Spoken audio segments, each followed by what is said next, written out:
Bildiğiniz gibi artık bir il 5 aydır biz her ayda bir defa, bazen de rayonlarda olmadan 2 defa görüşümüzü geçirdik. Ümumiyle bu 23. görüşümüzdür. Artık 23. görüşümüzü geçirdik. Hörmətli dinləyicilər, Ümid edirəm ki, Gölün İctimai Nəzarət Birliyimizin Allah'ın bir il, köməyiyle bundan sonra 5 ay hər həsr olunmuş toplantı başladı. növbəti Toplantını açdı, keçiriləcək. birliyin rəhbəri Mən Təyyar həmişə Köksal. hansı təşkilat istəyirsə əvvəlcədən elan eləsin, biz də o təşkilatla tədbirimizi keçirdik. Beylərəndə kifayət qədər tədbir keçirmişik, Azərbaycanda tədbir keçirmişik, Lənkəranda 3 dəfə tədbir keçirmişik, Masalında 2 dəfə, Salyan rayonunda 1 dəfə, Bakı şəhərində artıq 8-ci tədbirimizdir. Hər dəfə də sədrlərdən xahiş edirəm ki, dəqiq silah təqdim edir, biz bilir. Bugünkü tədbir nəzərdə tutulub 20 nəfər, artıq 50 nəfərdən artıq iştirak edir.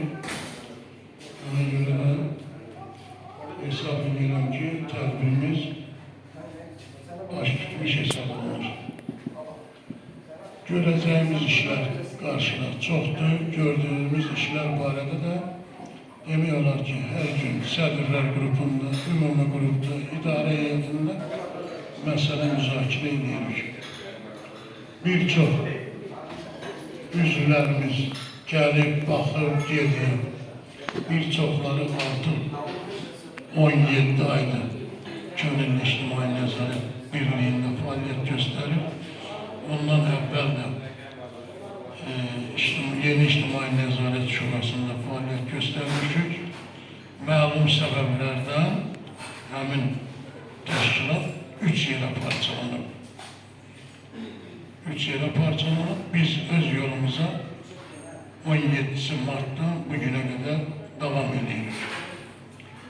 Bildiğiniz gibi idari heyetimiz var, sədrlər grubumuz var, ümumi grubumuz var, bütün rayon şehir teşkilatlarımız var, hüquqi yardım merkezimiz var, məlumat merkezimiz var ve agrar grubumuz var.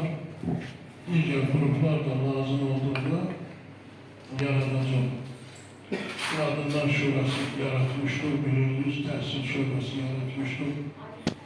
Getdirsən, onları da olabilsin, yeniden yaradarım.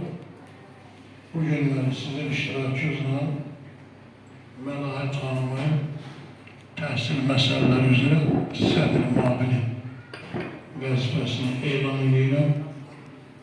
Xeyirli uğurlu olsun. Aslında canlı bir təqdim edirəm.